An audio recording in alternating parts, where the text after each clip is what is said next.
Doesn't it feel nice to be together, even if only in removed and mediated ways? How to get beads off of mandrels. Fresh out of the kiln, here's a long bead that I made yesterday, and some of the kiln wash just cracked off as I brushed it against the kiln shelf while taking it out of the kiln.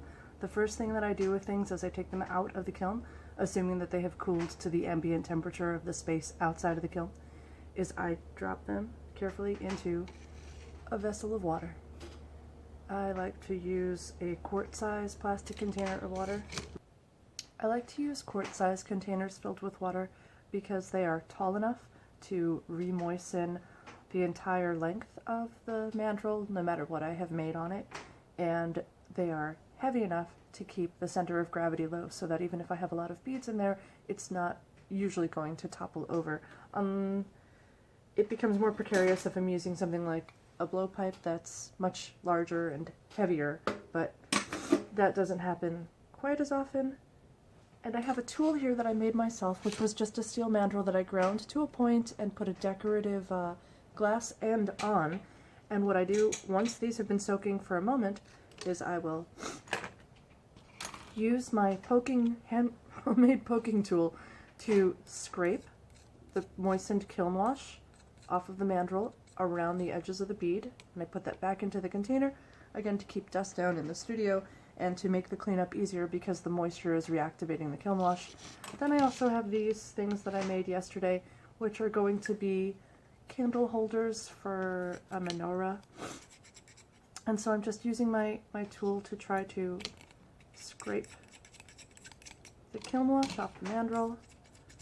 This is going to make the whole process cleaner so that when I go to touch the bead or touch the mandrel, a lot of that muddy stuff is already removed.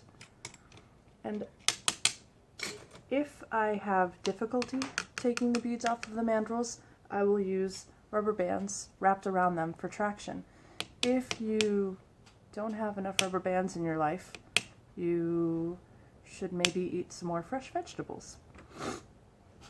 So I hold on to a bead, and I have a pair of pliers, bent needle nose pliers, and I hold the mandrel close to the bead and close to the hinge of the pliers, and I grip it tightly, and this is coming loose on the first try.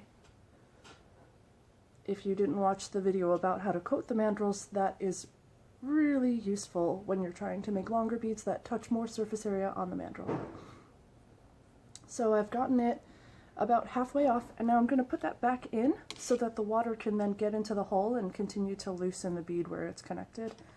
And I'm just going to grab one of these, and this should come off pretty easily. That slides right off, one of these little flower candle cups. And I clean the beads out, usually by reaming them with the mandrel that they were made on. But the other thing that I do with them is I will take, of course it's not here, here I have a jar of silicon carbide, and I pull the bead off the mandrel, holding the mandrel close to the bead with pliers. It's cold in my studio. I'm wearing fingerless gloves for now. Now I will take them off.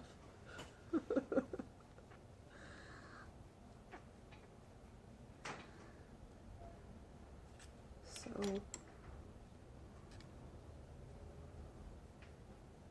I find that twisting it carefully can help to remove the bead, but you have to be extra mindful to not hold the bead at an angle at all while you're twisting it, because that could make the glass crack, especially around the edges of the hole.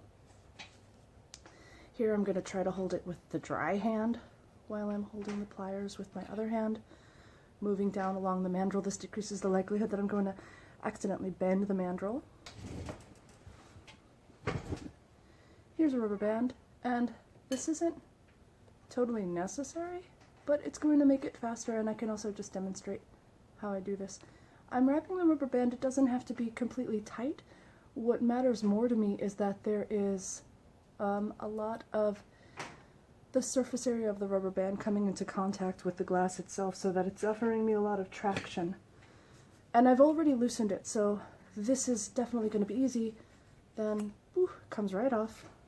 I dip the mandrel back into the water to clean it, and now I take the rubber band off of the bead, and I take my mandrel out of the water, I hold the bead under the surface of the water, and I ream that bead out with just the mandrel.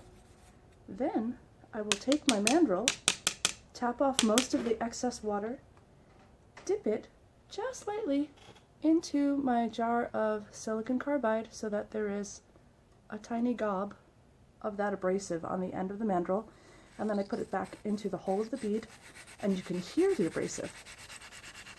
Now removing the kiln wash from the inside. I don't waste time or money on specialized tools to ream out the centers of beads. I just do this, and it tends to work pretty well. Plus, the silicon carbide serves other purposes. You can use it for grinding glass as well if you don't have a lapidary grinder. Okay, and now I've reamed that a few times with the silicon carbide under the surface of the water, and it looks pretty clean, clean enough to see through the clear band that the hole is not especially dark or discoloring. How to remove beads from mandrels.